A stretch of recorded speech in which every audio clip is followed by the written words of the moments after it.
Hello, class. Today we're going to be looking at Virtual Job Shadow again. I know a lot of you students were interested in aerospace engineering, so today we're going to go and look up that career and see what it takes to be an aerospace engineer. So let's go ahead and search for aerospace.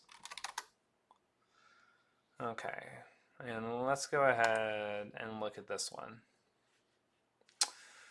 Okay, so let's go ahead and just look at the career description. So, aerospace engineers design primarily aircraft, spacecraft, satellites, and missiles. In addition, they create and test prototypes to make sure that they function according to design.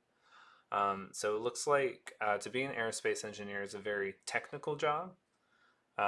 You're working on it looks like either aircraft or spacecraft.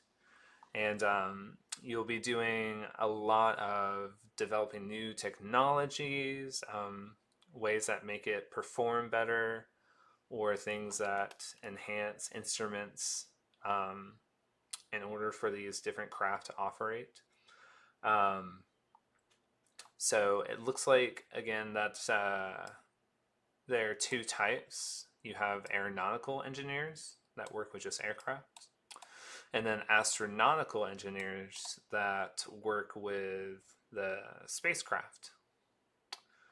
And looks like about 67,000 jobs uh, for aerospace engineers in 2018, and most of that was for manufacturing parts.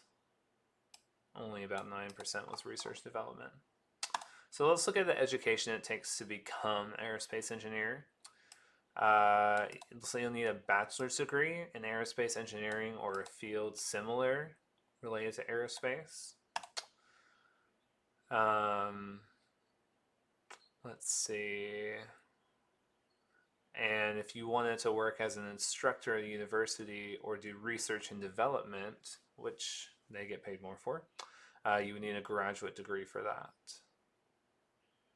Yeah, it looks like even at some universities you can do a 5-year program. I guess your bachelor's and master's degree for this. Okay, cool. So let's look at how much you would be making if you were in this field. So um, the annual wage is going to be higher in Washington than it is going to be elsewhere in the country. So if you were working here in Washington, you would start off making about 83K a year, move up to 107, a couple years down the road, and then at the height would be 136K. The national average is going to be a lot lower, starting off at 71K, moving up to almost 89K, and then at the national average high, 111. And research and development is going to be the highest paying, with engineering services being the lowest. As far as job growth, it looks like only about 2% is the expected growth from 2018 to 2028, which is pretty slow. But at the very least, it is growing instead of falling. And as far as colleges offering programs, it looks like there's lots of colleges in the local area that are offering programs for aerospace, which makes sense with Boeing being right here in this area of Washington. So you have lots of options. And if you were interested in something similar to this, you could do, there's lots of more information, mechanical engineer with aerospace. You could go in the robotics side of things. So, yeah, lots of fun information. I hope you guys have learned a little bit more about aerospace engineering. And if you have any questions, please ask me after class.